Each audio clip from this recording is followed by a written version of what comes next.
Oke, cek 1 2 3. Suara saya bisa didengar? Bisa, Pak. Bisa, Pak. Bisa, Pak. Cukup jelas ya?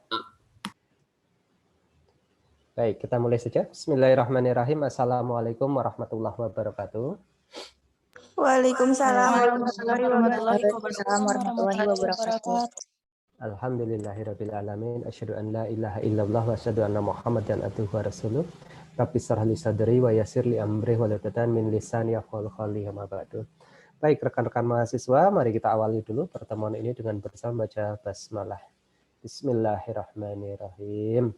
Oke, terima kasih atas kehadiran pada malam hari ini. Mudah-mudahan Anda, kita semua diberikan kesehatan, keselamatan, rezeki yang berkah dan berlimpah, serta aktivitas kita selalu dimudahkan dan diberi kekuatan oleh Allah Subhanahu wa taala. Amin ya rabbal alamin. Baik, hari ini hari pertama untuk sesi pertama untuk pembekalan mengenai PHP KKN PHP 2D ya, Anda tahunya ya. PHP 2D itu merupakan bagian dari MBKM, Merdeka Belajar Kampus Merdeka, yang salah satunya nanti akan direkognisi menjadi kegiatan KKN dengan memenuhi persyaratan-persyaratan tertentu. Jadi tidak direkognisi begitu saja sambil merem langsung masuk ke nilai KKN, enggak, tetapi harus ada penyesuaian-penyesuaian dan Anda harus mengikuti aturan yang ditentukan oleh masing-masing. Termasuk juga kalau Anda sudah koordinasi konsultasi dengan Kaprodi Anda, maka kegiatan Anda bisa direkognisi ke dalam mata kuliah tertentu ya, dengan syarat Anda memenuhi ketentuan-ketentuan yang sudah diberikan oleh Kaprodi masing-masing. Tanpa memenuhi persyaratan seperti itu, maka kegiatan Anda tidak bisa direkognisi ke mata kuliah yang bersangkutan atau tertentu. Gitu ya. Jadi semua harus ada penyesuaian-penyesuaian begitu, karena antara program PHP 2D dengan mata kuliah yang akan direkognisi tidak persis, tidak sama persis 100%, maka paling tidak dilakukan harmonisasi, tidak berbeda sekali tetapi paling tidak ada penyesuaian-penyesuaian gitu. Ya samalah kalau Anda ada yang ngomong profesor aja ada yang honoris causa ya, dapat penghargaan, kemudian dapat penghargaan sebagai profesor, dapat penghargaan doktor honoris causa. Oke, untuk menjadi doktor honoris causa, untuk menjadi profesor honoris causa, tentu Anda harus memenuhi persyaratan-persyaratan yang ditentukan oleh instansi atau institusi yang akan memberikan penghargaan itu. Tanpa memenuhi persyaratan itu, maka penghargaan tidak akan bisa diberikan. Kan begitu ya. Oke, ini juga begitu.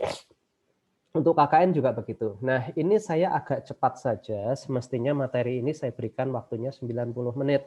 Tapi karena hanya diberi waktu mepet, 60 menit itu pun kurang, maka ada 21 slide plus 1 Excel nanti yang akan saya sampaikan. Ini kayaknya saya agak skip aja lah. Untuk yang teori-teori itu nanti Anda bisa baca-baca sendiri ya. Baik. Aspek fundamental sebagai dasar pelaksanaan KKN ada keterpaduan pelaksanaan Tridharma perguruan tinggi. Ya, Anda melakukan kegiatan sebagai bagian dari Tridharma. Kalau sekarang malah bukan Tridharma, tapi Catur Dharma ya. Ada kemuhamadiahan di situ. Selain pendidikan pengajaran, penelitian, pengabdian kepada masyarakat, juga ada nilai kemuhamadiahan. Maka wakil rektor di UAD itu sekarang ada 5 sebenarnya ya. Pendekatan interdisipliner dan komprehensif, artinya kegiatan KKN tidak hanya meliputi satu disiplin ilmu saja, misalkan dari akuntansi saja atau dari kedokteran saja, enggak, harus interdisipliner. Kalau cuma satu kompetensi saja, itu namanya sama seperti magang, sama seperti PPL, dan sejenisnya itulah ya yang diselenggarakan oleh prodi-prodi. Tapi kalau yang diselenggarakan oleh KKN itu harus komprehensif. Kemudian lintas sektoral, artinya Anda menyelenggarakan kegiatan tidak hanya sesuai dengan disiplin ilmu Anda saja, tetapi juga Anda melakukan kegiatan-kegiatan lain di luar keilmuan Anda. Bedanya dengan interdisipliner dan komprehensif, kalau komprehensif itu dilakukan oleh beberapa mahasiswa dari berbagai macam disiplin ilmu. Dan setiap mahasiswa dari berbagai macam disiplin ilmu tadi melakukan kegiatan bukan hanya kegiatan sesuai disiplin ilmu dia saja, tetapi juga dia melakukan kegiatan di luar disiplinnya juga di luar kompetensi utamanya. Kemudian dimensi luas pragmatis, keterlibatan masyarakat, dakwah amar ma'ruf nahi munkar. Jadi keterlibatan masyarakat di sini artinya bahwa kegiatan ini adalah dalam rangka pemberdayaan dan pembelajaran. Siapa? Mahasiswa dan masyarakat. Jadi dua-duanya diberdayakan, dua-duanya juga belajar. Pembelajaran dan pemberdayaan mahasiswa dan masyarakat. Sehingga sasarannya adalah pertama mahasiswa itu sendiri, yang kedua perguruan tinggi, yang ketiga masyarakat dan pemerintah. Jadi tripartit ya, 3 pihak yang terlibat dalam kegiatan KKN, bukan hanya 2 saja. Oke, jenis KKN di Wade ada 2, yang pertama reguler, yang kedua alternatif. Bedanya di mana? Kalau reguler itu konsep awal ya, sekarang kan sudah berkembang banyak ini, apalagi dalam kondisi pandemik ini, yang tadinya harusnya menginap menjadi tidak menginap, gitu kan. Ya harusnya secara luring dilakukan secara daring, tapi oke lah, kita tetap secara garis besar kita kelompokkan jadi 2. Yang pertama adalah reguler, yang semula adalah menginap, pelaksanaannya 1 bulan. Lokasinya biasanya di luar kota Jogja, entah itu Bantul, Sleman, Gunung Kidul, Kulon Progo, atau malah di luar daerah istimewa Yogyakarta ya, Jawa Tengah, Jawa Timur, luar pulau, bahkan di luar negeri juga ada. Kita pernah kirim KKN di Mesir, kemudian Kamboja, Filipina, itu yang pernah kita kirim yang keluar negeri ya. Kalau keluar daerah udah kemana-mana. Oke, kemudian waktunya 1 bulan. Sementara kalau KKN alternatif itu 2 bulan tidak menginap di dalam kota Jogja atau sekitaran kota Jogja, misalkan Bantul tapi masih daerah dekat-dekat ring road begitu. Kondisi khusus, LPM dapat menyelenggarakan KKN dengan skema tertentu, namun tetap menggunakan pendekatan salah satu dari 2 jenis itu. Nah, termasuk Anda itu nanti pendekatannya yang mana? Alternatif atau reguler? Oke, kalau untuk yang Anda itu nanti kita menggunakan pendekatan reguler, sehingga akomodasinya pun yang kita berikan adalah akomodasi reguler. Masalah Anda tidak menginap di lokasi itu ya hal lain karena kondisi ya. Kemudian jenis-jenis KKN ini sekarang banyak sekali, ada Bina Desa, PPM, Anak Bangsa, ini yang dipelopori oleh mahasiswa IMM ini. Kemudian KKN Muhammadiyah untuk Negeri, KKN PPUN, Kebangsaan, kemudian reguler sekolah, recovery, PBA, dan yang sekarang banyak macamnya itu MBKM nih. MBKM itu ada KKN, kemarin kampus mengajar 1, sekarang sudah mulai jalan lagi kampus mengajar 2, kemudian PHP 2D yang pertama, sekarang Anda ikut dalam PHP 2D yang kedua. Belum lagi akuntansi dan teknik industri sekarang sudah membuka KKN namanya KKNT ya. Jadi tidak mendapat pendanaan dari Kemendikbud, tetapi kita melakukan pengelolaan secara mandiri. Begitu. Ya, MBKM juga nanti bisa direkognisi sampai dengan 20 SKS tergantung kepada masing-masing prodi. Begitu. Nah, nanti perhitungannya bagaimana? Seorang mahasiswa hanya ngambil 4 SKS, hanya ngambil sekian SKS, hanya bisa direkognisi ke 12 SKS dan lain sebagainya. Oke, ini saya lewati aja.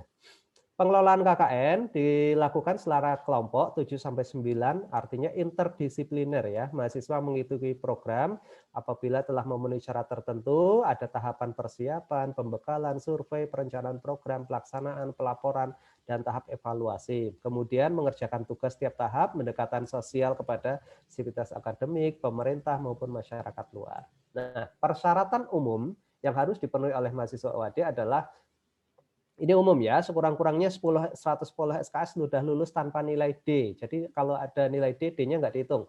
Pokoknya 110 SKS. Kemudian IP minimal 2, lulus 3 mata kuliah, tahsinul Quran, fikih ibadah dan munakahat, kemuhammadiyahan, ilmu dakwah, minimal 3 dari itu. Kemudian lulus tes TBK, kemudian terdaftar mahasiswa aktif tentunya. Kalau Anda cuti ya nggak bisa daftar ya. Kenapa kok harus lulus 3 dari 4 mata kuliah LPSI? Karena ini sebagai bekal Anda untuk melakukan kegiatan-kegiatan keagamaan di masyarakat. Inilah yang selama ini dikawal oleh LPPM, bahwa mahasiswa harus lulus 3 dari 4 dan lulus TBK. Kenapa? Karena Anda harus melakukan kegiatan keagamaan. Jadi ini sebenarnya bekal bagi Anda. Anda belum punya bekal tapi nekat menuntut minta direkognisi ke dalam KKN. Ini yang kadang-kala agak sulit untuk dipahami. Jadi pada prinsipnya kami di LPPM itu hanya mengawal kebijakan yang sudah ditentukan oleh LPSI begitu. Tapi ketika Wakil Rektor AIK Agama Islam dan Kemuhammadiyaan memperbolehkan itu, ya sudah, saya selaku pelaksana saja di lapangan saya tidak bisa berbuat apapun. Tapi paling tidak bagi Anda yang belum lulus ini, besok mulai 2 Agustus itu kan ada mata kuliah ini ditawarkan lagi. Diharapkan Anda bisa ngambil itu dan menyelesaikan termasuk TBK-nya. Sehingga sebelum September atau paling lambat akhir September itu semua sudah terpenuhi semua. Gitu. Mau diambil kapan lagi kalau nggak besok? Toh kapanpun mau diambil juga Anda tetap nanti ujung-ujungnya ngambil juga. Nah, supaya lebih bermanfaat, lebih baik diambil memang sebagai bekal Anda untuk melaksanakan kegiatan KKN di lapangan. Nah, persyaratan KKNT, MBKM. Nah, ini saya malah mengutip, ini bukan persyaratan UAD. Saya mengutip dari persyaratan yang ada di buku Merdeka Belajar Kampus Merdeka. Yaitu 1, mahasiswa telah menyelesaikan proses pembelajaran setelah semester 6. Artinya dia semester 7. Cocok dengan aturan UAD. Paket di UAD itu rata-rata semester 7. Hanya saja LPPM UAD masih memberi reward kepada mahasiswa bagi mahasiswa yang berprestasi, IP-nya bagus, ngambil SKS-nya banyak. Ya, kita nggak nargetkan dia harus semester 7.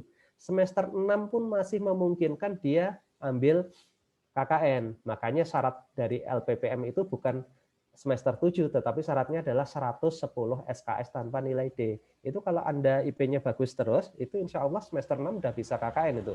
Udah 110 lebih. Ya, yang kedua dilakukan secara berkelompok. Yang ketiga, berjumlah kurang lebih 10 orang per kelompok dan atau sesuai kebutuhan desa dan bersifat multidisiplin. Nah, ini kan udah cocok ini dengan aturan yang ada di UAD. Ya, jadi sebenarnya aturan ini sudah sejalan dengan aturan yang ada di UAD. Peserta wajib tinggal di komunitas atau live-in. Sehat jasmani rohani IP 2 sama dengan aturan UAD tadi, IP minimal 2. Ketentuan lain dapat diatur oleh perguruan tinggi pelaksana. Nah, ini yang kita mengatur tadi, lulus 3 dari 4 sertifikasi LPSI, kemudian lulus tes TBK, gitu ya. Nah, kemarin kami sudah mengumumkan ini ya untuk KKN Kampus Mengajar 2. Yang ya teman-teman Anda juga, seangkatan Anda juga banyak yang mendaftar ya semester 4 yang besok mau baru masuk semester 5. Oke. Lolos, jadi syaratnya adalah lolos seleksi Kampus Mengajar 2. Berikutnya persyaratan ini sama. Ini SKS-nya kami turunkan, kami downgrade jadi 80 SKS dari 110 SKS. Ini persyaratan yang lain sama. Jadi yang kami downgrade itu SKS-nya, sehingga harapannya mahasiswa semester 5 itu bisa tercover, bisa ikut. Begitu. Ini dalam rangka memberikan apresiasi kepada mahasiswa yang lolos Kampus Mengajar 2. Harapannya mahasiswa yang ini sudah kami umumkan sebelum pendaftaran Kampus Mengajar 2. Harapannya mereka tahu dan memahami kalau mereka belum memenuhi persyaratan ini, ya harusnya kalau nanti diterima di Kampus Mengajar 2, harusnya ya mereka sadar diri untuk menuntut direkognisi menjadi KKN. Tapi begitu pengumuman keluar, persyaratan belum terpenuhi, ya tetap aja rame gitu ya. Oke, lanjut. Program kerja KKN itu ada 4. Yang pertama adalah keilmuan. Yang kedua adalah keagamaan. Keilmuan ini adalah program yang sesuai dengan program studi Anda masing-masing. Jadi Anda wajib memberikan kontribusi minimal sesuai dengan program studi Anda. Ya, yang kedua itu adalah keagamaan.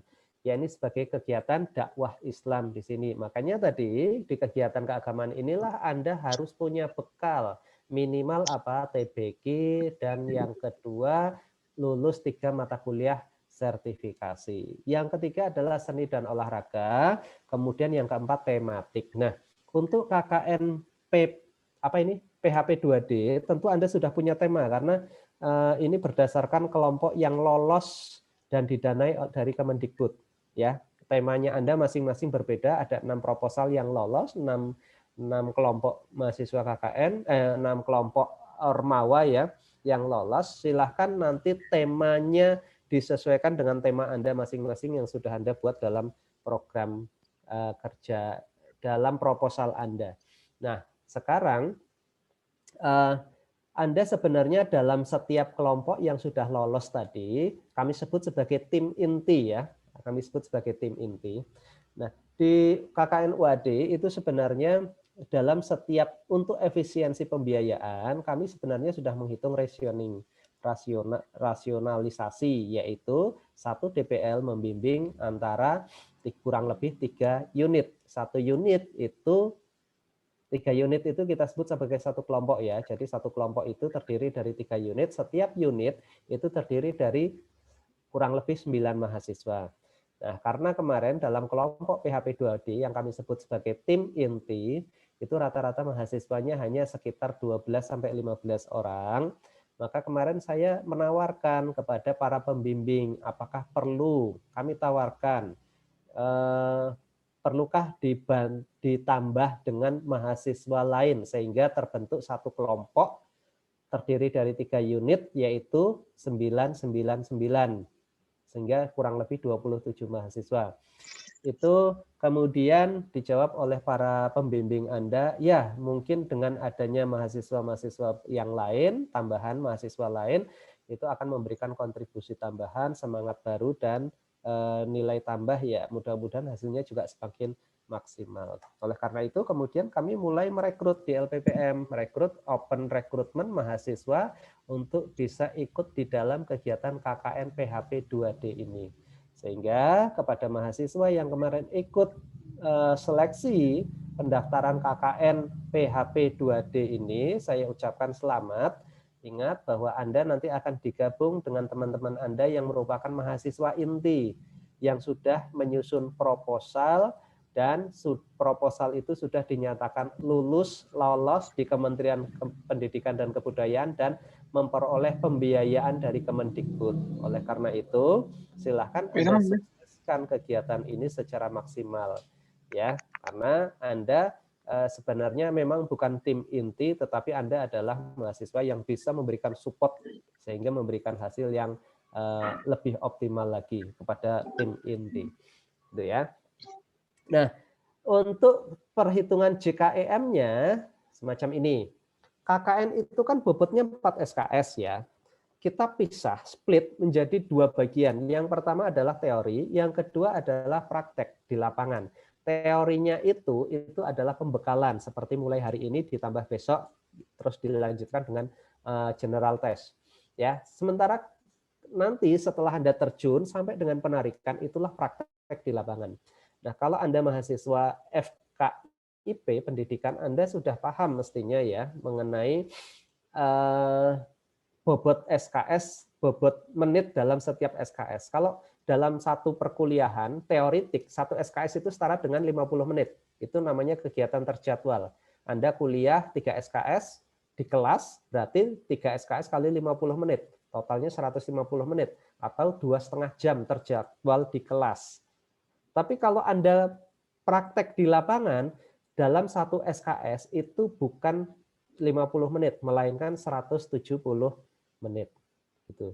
Tetapi ingat bahwa kegiatan teori di kelas itu namanya kegiatan terjadwal. Ada kegiatan lain di rumah, itu Anda harus mengerjakan tugas, mencari literasi, dan lain sebagainya. Itu adalah kegiatan terstruktur dan kegiatan tidak terjadwal. Kegiatan terstrukturnya 60 menit, kegiatan tidak terjadwalnya 60 menit untuk setiap SKS. Artinya apa? Untuk satu SKS, Anda harus temu kelas terjadwal itu 50 menit, di luar kelas Anda harus mengerjakan tugas selama 2 kali 60 menit, yaitu 120 menit. Ya, itu untuk satu SKS itu. Jadi totalnya berapa satu SKS? 170 menit. Nah, untuk kegiatan lapangan 170 menit itu full di lapangan. Sementara kegiatan terstrukturnya dan mandirinya itu tidak diatur. Kegiatan terstruktur dan mandiri itu seperti apa? Perencanaan, persiapan, evaluasi, dan lain sebagainya itu enggak dihitung. Yang dihitung adalah real pelaksanaan di lapangan nantinya. Itu berapa? 170 menit. Maka kita akan menghitung untuk 3 SKS di lapangan kali 16 minggu, 1 semester ya, kali 170 menit per SKS, maka ketemu 8.160 atau 8.200 menit. Menit ya. 8.200 menit. Inilah yang harus Anda kerjakan untuk mencapai ekuivalensi KKN sebanyak 4 SKS. Ya, 1 SKS praktikum di teori, 3 SKS di lapangan begitu ya. Jadi di lapangan besok Anda harus mengerjakan 8.200 menit. Anda nanti akan mengatur berapa target pencapaian per hari. Nanti terakhir akan saya sampaikan hitung-hitungan kalau Anda mau direkognisi menjadi 10 SKS, 12 SKS misalkan, berapa jam di lapangan yang harus Anda kerjakan. Ya. Kemudian, nah dari pencapaian 8.200 menit itu kita drop down, ya kita turunkan itu menjadi 4 bidang, keilmuan 600 menit, kemudian keagamaan 1.000 menit, seni dan olahraga itu 600 menit, dan tematik adalah 6.000 menit, sehingga totalnya adalah 8.200 menit. Oke, ya. Keilmuan 600 menit. 600 menit itu berapa ya? Kalau dibagi 60 menit ya berarti 10 jam. 10 jam itu apa saja kegiatannya ya? Sebenarnya kan kok lama amat? Sebenarnya nggak lama. Kan Anda punya durasi 1 bulan misalkan. Kalau 600 menit dibagi 1 bulan berapa per hari? Misalkan bimbingan belajar saja. Sehari 50 menit saja. 50 menit itu berarti berapa kali frekuensi untuk mencapai 600? 12 kali pertemuan udah selesai. Gitu ya. Keagamaan 1.000 menit. Anda per TPA setiap sore 50 menit. 50 menit berarti 20 hari aja udah kelar itu. Ya, 20 hari, tiap hari 50 menit begitu ya. Jadi sebenarnya ini kelihatannya banyak tapi sebenarnya pencapaiannya dengan frekuensi yang rutin itu mudah dicapai. Oke.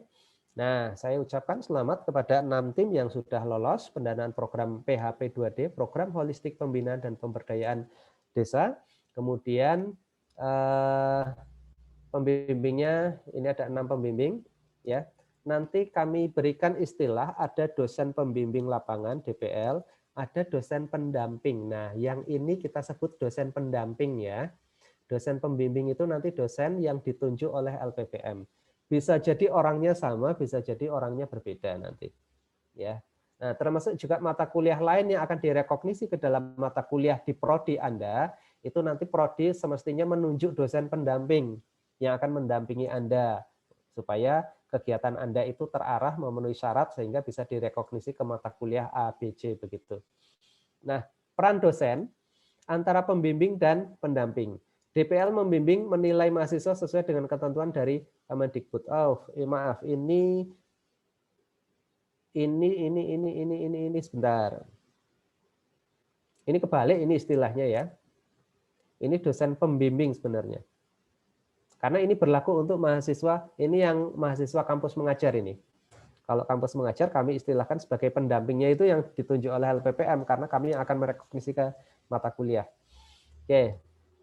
Jadi dosen pembimbing lapangan membimbing mahasiswa sesuai dengan ketentuan dari LPPM, hanya membimbing mahasiswa UAD, ya karena untuk mahasiswa kampus mengajar itu kan campuran, ada mahasiswa UAD, ada mahasiswa di luar UAD, kemudian berikan penilaian. Sementara kalau dosen pendamping yang ditunjuk oleh prodi atau pendamping ketika menyusun proposal, maka membimbing Anda dalam kegiatan-kegiatan sesuai dengan proposal yang sudah disetujui atau mendapat pendanaan dari Kemendikbud. Jadi dosen pendamping itu yang lebih mengawal kegiatan-kegiatan sesuai dengan proposal yang lolos dari Kemendikbud. Sementara kalau dosen DPL yang ditunjuk oleh LPPM itu di luar itu, lebih teknis pada pelaksanaannya, bukan pada kontennya. Gitu ya. Oke, untuk penilaian. Ada penilaian pra pelaksanaan meliputi ada sertifikasi LPSI, nah kemudian nilai TBK, kehadiran dalam pembekalan, hasil general test, kemudian nilai form 1. Anda nanti harus menyusun form 1 ya. Form 1 itu apa? Rencana kegiatan. Nilai pelaksanaan dari DPL dan dari dosen pendamping, kemudian dan satu lagi, sebenarnya bukan dari dosen pendamping ya, tapi dari masyarakat ini. Nilai dari masyarakat. Oke, yang berikutnya nilai pasca pelaksanaan adalah laporan dan berikutnya adalah luaran. Apa luaran yang harus Anda buat?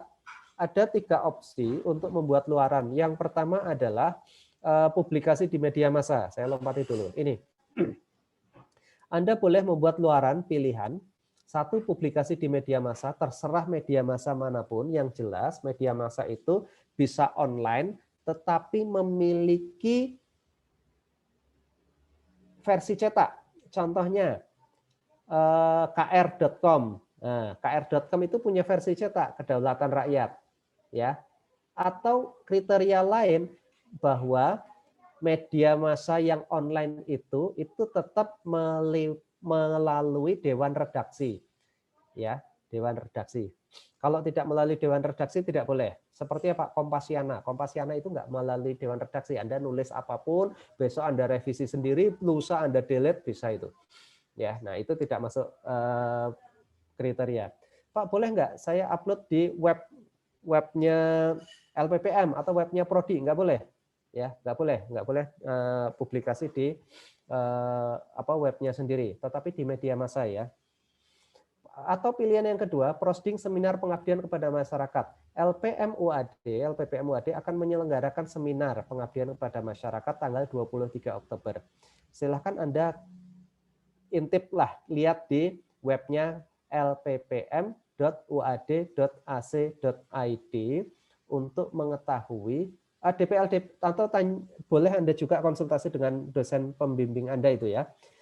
Akan menyelenggarakan seminar tanggal 23 Oktober, itu nanti mahasiswa Anda diharapkan bisa ikut seminar itu. Caranya bagaimana? Diminta mengirim laporan, bukan laporan ya, naskah artikel hasil pengabdian kepada masyarakat, kemudian di-upload di webnya, itu OJS kok. Ya, jadi terbuka kepada mahasiswa atau masyarakat umum, siapapun yang mau ikut silahkan mengikuti, kemudian diseminarkan tanggal 23 Oktober. Nah, seminarnya presentasinya online, waktunya nggak lama, cuma 10 menit. Jadi Anda nggak usah terlalu panik nanti kalau mau presentasi, ya, cuma 10 menit kok. Oke, kemudian pilihan yang ketiga itu adalah pengajuan HKI, bukan KHI ya. Pengajuan HKI berupa, bisa saja HKI-nya itu berupa hak cipta. Kenapa kok hak cipta? Karena hak cipta itu yang pengajuannya paling mudah. Paling mudah itu. Ya, saya pernah mengajukan HKI 2 hari jadi. Tapi ada juga HKI yang saya ajukan sampai sekarang belum jadi itu, udah sebulanan lebih. Gitu. Nah, kemudian pembiayaan dan akomodasi. Mahasiswa tetap melunasi biaya KKN, kemudian mahasiswa akan menerima dana akomodasi tunai. Jadi, Anda nanti bayar lunas, kemudian Anda juga akan menerima hak Anda, akomodasi kepada Anda. Akomodasi itu berupa apa saja? Yang pertama, ya, kalau Anda menginap, maka sama jumlahnya, Anda menginap mau nggak menginap sama jumlahnya, yaitu 1.030.000.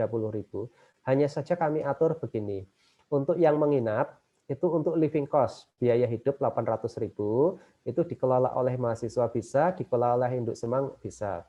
Jadi, kalau memang pertama ditawarkan kepada Induk Semang dulu, apakah bersedia memasakkan? Kalau iya, maka dana 800.000 per mahasiswa ini dikelola oleh Induk Semang. Tapi kalau Induk Semang tidak bersedia memasakkan, maka dana ini Anda kelola, Anda masak sendiri. Kemudian sebagai pengganti listrik, air, bantuan, itu 100.000. Kemudian stimulan program, ya, dikelola oleh mahasiswa 100.000. Ini untuk kegiatan Anda kalau yang stimulan program ini. Kemudian tali AC diberikan kepada dukuh saat penarikan, ditambah dengan kenang-kenangan. Jadi nanti Anda dapat tambahan lagi kenang-kenangan dari LPPM hanya saja untuk Pak Dukuh. Ya, jadi totalnya 1.030.000. Kalau tidak menginap, maka ini diguna alokasinya adalah stimulan transport 100.000. Namanya juga stimulan, berarti kan cuma sekedar subsidi ya. Oke, stimulan program tematik 570, kemudian stimulan program individu 300.000, kemudian tali AC sama tadi 30.000, kemudian bantuan listrik dan air 30.000. Kalau listrik airnya beda, ya kalau Anda menginap kan berarti 24 jam Anda menggunakan listrik air di lokasi. Tapi kalau Anda nggak menginapkan berarti Anda datang ke sana mungkin pagi sampai siang atau siang sampai sore saja. Gitu ya. 1.030.000 yang akan diberikan kepada Anda. Nah, per mahasiswa itu. Nah, berikutnya nanti akan diberikan lewat DPL secara kolektif, siapkan bendahara, satu rekening atas nama bendahara, nanti DPL akan mentransfer uang itu secara kolegial kepada bendahara sesuai dengan jumlah mahasiswa yang ada di unit tersebut. Selain itu, Anda akan dapat akomodasi berupa fasilitas. fasilitasnya apa? Satu, kenang-kenangan untuk induk semang tadi atau Pak Dukuh. Ya, Anda ambil beberapa hari, seminggu kalau nggak salah sebelum penarikan. Nanti Anda ambil ke LPPM. Kemudian yang kedua itu dana pengajuan HKI. Ya, kalau Anda mau mengajukan HKI, maka diberikan stimulan besarnya adalah 200.000 atau 300.000 tergantung, tapi ini bukan berupa uang ya, berupa tagihan. Jadi nanti Anda mengajukan HKI ke sentra HKI UAD ya, ke UAD, sentra HKI UAD. Kenapa? Karena kalau ke Kemenhumkam langsung Anda biayanya 100%, sementara kalau lewat sentra HKI UAD itu Anda biayanya hanya 50% dan kami hanya membiayai yang lewat apa namanya? UAD saja. Ya, itu pembiayaannya dihitung per unit, per kelompok kecil tadi. Jadi bukan per mahasiswa. Jadi kalau Anda mau mengajukan HKI berupa misalkan karya tulis, buku, flyer, spanduk atau yang lain-lain, Anda nanti lihat contoh-contohnya ya, apa saja yang masuk HKI itu di hki.uad.ac.id ya. Anda kan sudah hafal ya webnya UAD ya. Pasti ada embel-embel UAD ACID ya. Depannya tambahi HKI gitu. Nah, kalau karya Anda berupa video, maka biayanya adalah 300.000. Tapi kalau yang tadi flyer, laporan, kemudian artikel, kemudian foto dan lain-lain itu biayanya 200.000. Jadi nanti biaya itu kami bayarkan ke sentra HKI. Karena apa? Karena sentra HKI itu akan bayar ke Kemenkumham. Ya, jadi sentra HKI itu akan bayar kemudian ditagihkan kepada bidang saya, bidang KKN. Gitu ya. Jadi kami proses pencairan dana itu tidak lewat mahasiswa tetapi langsung ke sentra HKI. Itu pun kalau Anda ngajukan, kalau Anda nggak ngajukan ya sudah, dana itu tidak kita alokasikan ke yang lain. Begitu. Nah, berikutnya lagi ada prosedural untuk pengajuan HKI tadi, yaitu ada link atau jalur khusus KKN. Ya, kalau Anda tidak lewat situ, tidak lewat jalur KKN, maka tidak akan kami biayai. Kenapa? Karena tagihannya nggak akan muncul ke kami, tagihannya akan muncul ke Anda. Contoh, Anda ngirim email langsung ke emailnya HKI, memenuhi persyaratan-persyaratan, ada 4 form itu kalau sudah terbiasa ngisi 15 menit kelar itu. Ngisi 4 form, kemudian Anda ajukan langsung ke emailnya HKI UAD. Ya sudah, itu berarti nanti tagihannya akan Anda bayar secara pribadi. Tapi kalau Anda lewat jalurnya KKN, nanti itu berarti tagihannya lewat jalur KKN ya. Jadi kalau lewat jalur KKN nggak lewat email HKI, tetapi lewat Google Form ada tersendiri nanti. Anda baca-baca webnya kkn.uad.ac.id. Anda baca di situ menu namanya prosedur, ya prosedur. Bagian laporan, coba nanti prosedur, kemudian submenunya adalah laporan. Kemudian saya akan menampilkan yang hitung-hitungan Excel ya.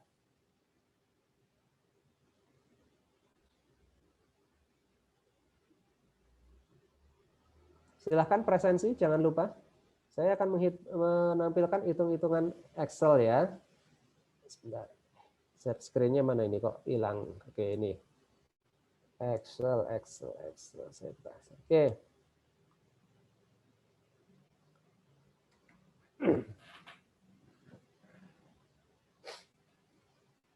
Anda pelaksanaannya berapa bulan ya? 4 bulan, Bapak. 4 bulan pas ya? Sampai kapan? 4 bulan setengah kayaknya, Pak. Dari bulan kalau 4 bulan setengah. Agustus sampai nanti sampai November 2021. Agustus, ya. September, Oktober, November. Kalau Novembernya akhir berarti 4 bulan pas itu. Kalau Agustus awal. Iya, Pak. Oke. Ilustrasinya begini, Mbak Mas. Jadi Anda pengen direkognisi ke dalam berapa SKS, nanti konsekuensinya jam kerja Anda di lapangan. Ya, tidak bisa mahasiswanya jam kerjanya sama, tapi direkognisinya, kok dia minta direkognisi 20 SKS, tempat saya aja hanya direkognisi sekian. Tapi itu tergantung kebijakan dari kaprodi Anda masing-masing ya. Oke, tapi hitung-hitungan kasarnya begini. Anda pengen KKN saja. 1 SKS untuk pembekalan 800 menit, kemudian untuk KKN-nya 3 SKS 8.160 menit. Nah, berarti kalau Anda laksanakan selama 4 SKS ya. Kalau Anda laksanakan selama 4 bulan, berarti secara rata-rata, kalau 4 bulan ya, saya ganti 4 bulan aja ini. 4 bulan, berarti secara rata-rata, ini dibagi 4, secara rata-rata per bulan targetnya adalah 2040 menit. Kalau per bulan itu dihitung 24 hari, jangan 30. Kenapa? Ya menyalahi aturan dari Kemenaker. Kemenaker itu menentukan sehari itu maksimal 8 jam, seminggu itu harus ada istirahat ya. Jadi kita ngitungnya seminggu itu 6 hari kerja, sebulan berarti kurang lebih 24 hari. Jadi seminggu perharinya 85 menit, perharinya 1,42 jam per hari. Kalau hanya KKN saja. Tapi Anda pengen direkognisi ke dalam mata kuliah yang lain. Pak, di prodi saya ada tambahan 10 SKS. 10 SKS, berarti totalnya 14 SKS. Berarti berapa jam per hari ini? 6 jam 14 menit. Oh, bukan 14 menit ya. 0,14 kali 60 itu berapa?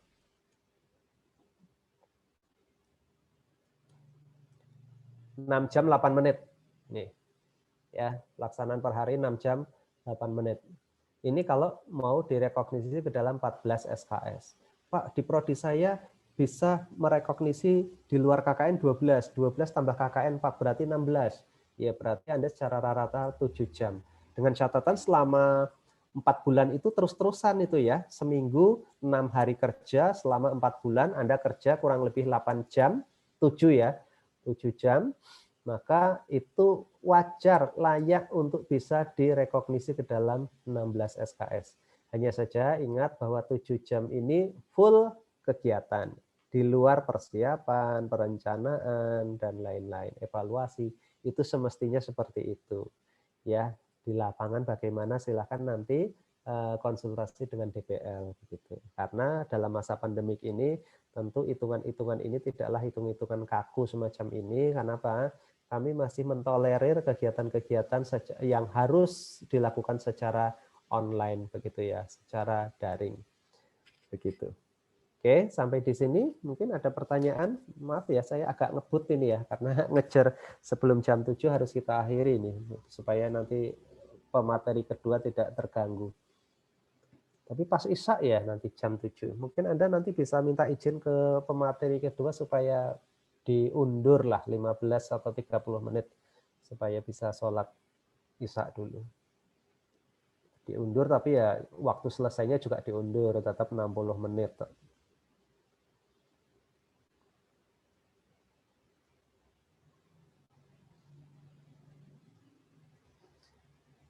Oke, sampai di sini ada pertanyaan?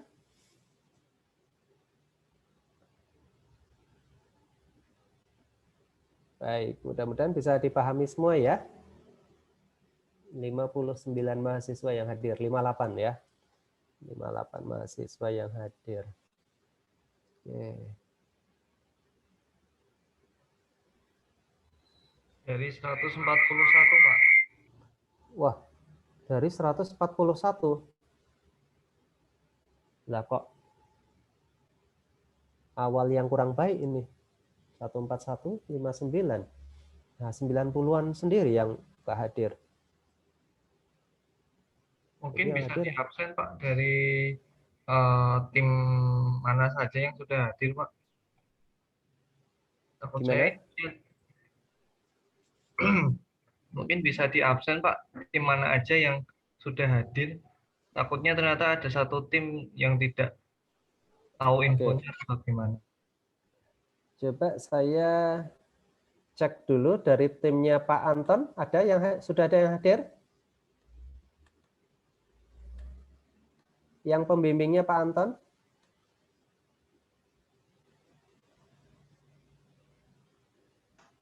Mohon maaf Bapak sebelumnya. Ya. Pembagian kelompok ataupun pembimbingnya itu saya juga belum tahu, Pak. Itu bagaimana ya, Pak? Enggak. Mungkin yang bisa menjawab ini sementara ya, Mbak ya. Untuk Oh iya. mahasiswa yang tambahan tadi mungkin belum paham betul ya. Tapi untuk mahasiswa yang tim inti yang kemarin nyusun proposal dan sudah ada dosen pendamping proposalnya itu. Nah, maka yang saya tanya ini adalah dosen pendamping proposalnya dulu. Oke. Baik, Oke, Bapak. bagi mahasiswa yang ya, Anda tim inti atau mahasiswa baru? Saya mahasiswa baru, Bapak. Oh ya, oke. Oke, sementara diikuti dulu aja, Mbak. Iya, Baik, Pak. rekan-rekan yang lain, bagi mahasiswa yang kemarin nyusun proposal didampingi oleh Pak Anton, apakah sudah hadir di sini? Ada yang hadir di sini?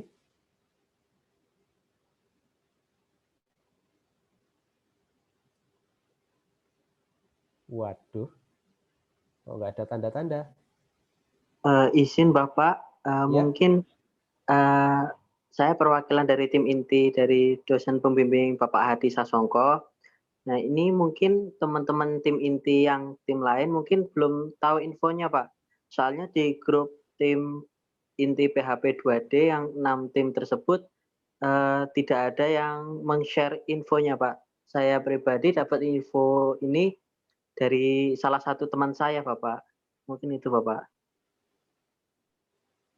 Oke, Mas Sidik, info ini ada di mana saja? Info kegiatan pembekalan ini?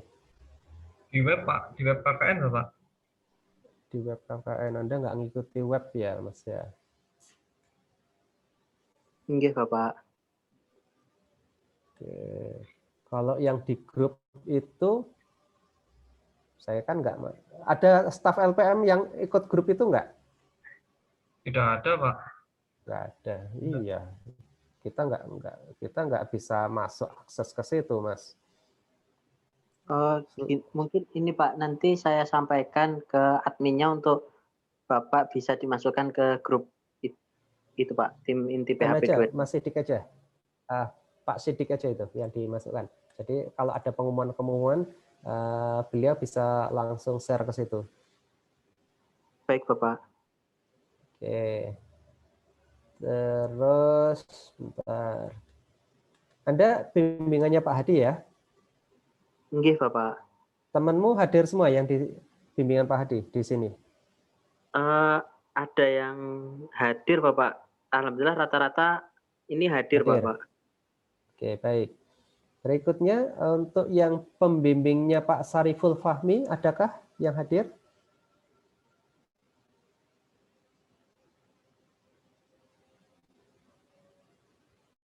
Tidak ada juga.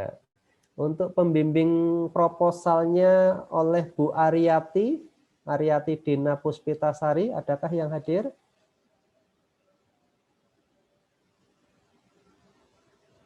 Tidak ada juga. Bimbingannya Pak Piska Aditya, adakah yang hadir?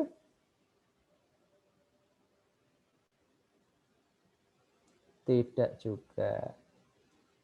Bimbingannya Pak Hadi Sasongko, ada ya, satu ya.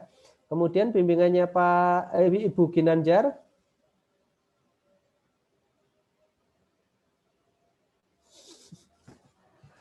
Nggak ada semua Mas Sidik, hanya bimbingannya Pak Hadi yang hadir. Mas, Anda dapat info itu berupa apa, Mas? Berupa ini Pak, file PDF Bapak. File PDF? Iya. Flyer ya? Iya Bapak, teman saya itu mendownload di web KKN WAD, terus di-share ke ini Pak, ke teman-teman. Oke, Anda follow IG dan Facebooknya ya, KKN ya. Mas Sidik, alamatnya apa IG-nya? Bisa diketikkan di chat ya, chat room ya Mas Sidik ya. Oke Pak, nanti kita ketikkan di grup Pak. Namanya ya. Ini berarti yang ini Pak, rekrutmen baru semua Pak. Gitu ya. Aduh. Atau perlu gimana ya Pak ya? Apa perlu di-share di grup yang tim itu ya Pak? Ya, baiknya ya, betul. Ya, itu loh di grup. Segala Ya, izin masuk. Halo? ada Bu Is, nggih, monggo Ya, Bu Is. izin masuk yang di itu grup PHP 2D lewat tim pendampingnya. Ya, lah pembimbingnya itu pendampingnya. Oke. Mas Sidik ada di sana ya? Di-share di sana Mas Sidik infonya. Oke, di-share di sana, ditambah lagi rekan-rekan mahasiswa silahkan di-follow ya. IG-nya UAD dan Facebook-nya UAD. Iya, sudah Bapak. Oke, sip. Supaya Anda juga tahu info-info resmi lah. Ya, info-info resmi itu ada di 3 hal. Satu web, yang kedua IG, yang ketiga adalah FB. Gitu ya. Sementara kalau info-info lewat grup itu ya insya Allah juga resmi, tergantung pengirimnya siapa gitu kan.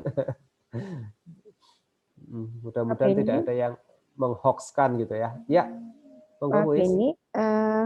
Ini yang sesi kedua pripun jalan terus atau ditunda atau gimana? Atau saya Ini tanya ke pas grup adzan. Jadi kalau masuk ke grup misalkan rekognisi ya, tak ya, untuk ngasih tahu kita sambil beri nunggu waktu, sholat. betul. Ya. Misalkan dimulai jam kan? 19.30 saja Bu Is. Memberi kesempatan untuk sholat isya dulu. Yang kedua, memberi kesempatan yang belum tahu. Ya. Oke. 7.30 apa 7.15? Ngantuk. 19.30 nanti sholatnya urung rampung. Ini tembe adzan iki.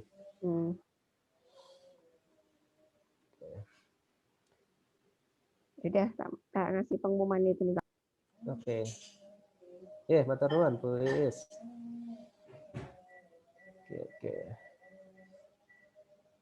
Oke, baik. Dari rekan-rekan mahasiswa ada pertanyaan? Izin bertanya, Pak. Ya. Silakan, Mas.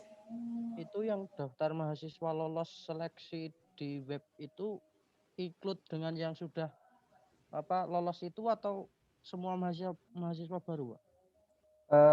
Mas Sidik itu campur ya udah ya? Jadi Bapak, itu sudah campur.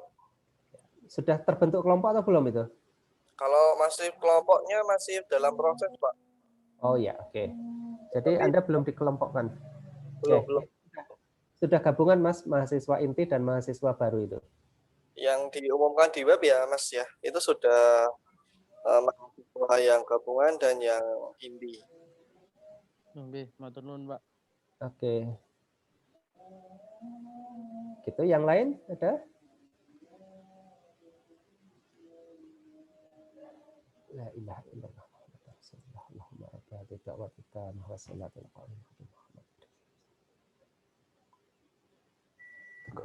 Baik, sepertinya nggak ada ya.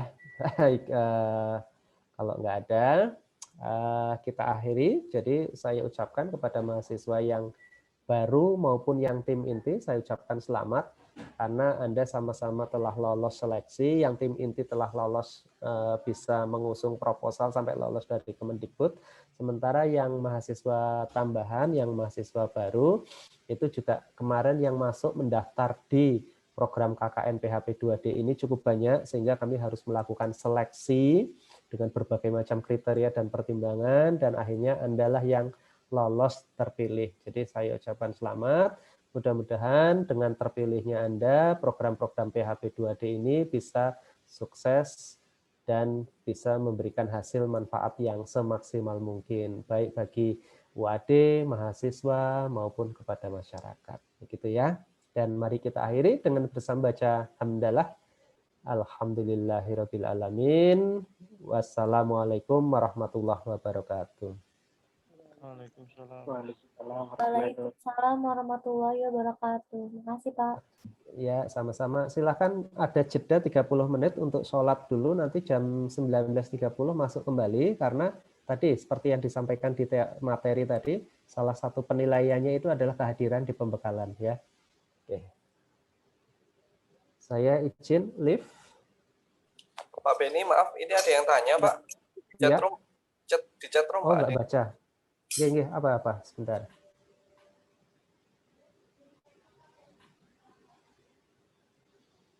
Untuk penerjunan mahasiswa PHP 2D ini tanggal berapa ya Pak? Nah ini untuk penerjunannya tadi ada mahasiswa yang bimbingannya Pak Hadi itu menyampaikan awal Agustus ya. Tapi untuk tanggal persisnya nanti kami serahkan kepada masing-masing tim. Ada 6 tim karena nanti setiap tim itu agendanya berbeda-beda ini. Ya, tergantung kesepakatan dengan masyarakat setempat, dengan tokoh masyarakat setempat. Ya, tapi Anda persiapkan awal Agustus ini, gitu ya. Ada lagi, Mas? Mas Sidik? Pertanyaan yang terlewat dari saya belum dijawab?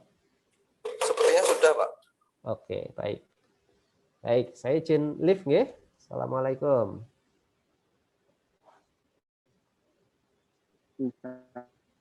Salam.